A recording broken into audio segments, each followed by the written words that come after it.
There's other papers that list people from Shanghai Jiaotong, which is one of these universities that was identified by the Senate as running a lot of these 1,000 talent recruitment, but also the espionage operations. I mean, there's several examples in the article of papers that are listed on the Federal Reserve's website. So these are not random scholarly papers. These are papers that the Federal Reserve or various, the St. Louis Fed, the Dallas Fed are using to guide their models, where the co-authors listed on them are people from the Fed and people from Chinese state-run universities. I mean, that's insane. And if you look at some of these conferences that are being held, in one case, there was a conference actually at the headquarters of the St. Louis Fed on, quote, debt, financial markets, and monetary policy.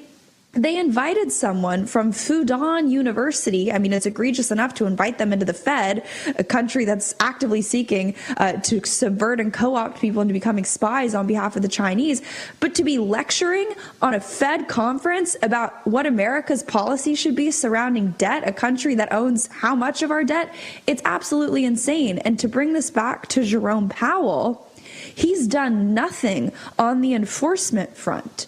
There's been no movement, as far as I'm concerned, on any of these employees that were identified by the Senate. The Fed did nothing to expand their policies when it comes to international research collaborations proactively. The Senate sort of passed something, which it's wild if the Senate is beating the Fed to doing anything, saying that you can't take compensated gigs with the Chinese or with any foreign country, but you can still take uncompensated gigs. So then the second you resign, like all of these people we just went through, suddenly they're posted up as professors at not just China, not institutions that happen to be in China, right? Institutions that are part of China's economic warfare operation to steal data and co-opt Fed employees from every level, all the way to, as we saw, former Fed governors. There are Fed governors listed on research papers alongside members of the Chinese Communist Party, advising the Fed on what their monetary policy should be. I mean, if that doesn't make you outraged and enraged and show that Jerome Powell needs to go because, just like Anthony Fauci, he does not understand the threat posed by the Chinese Communist Party,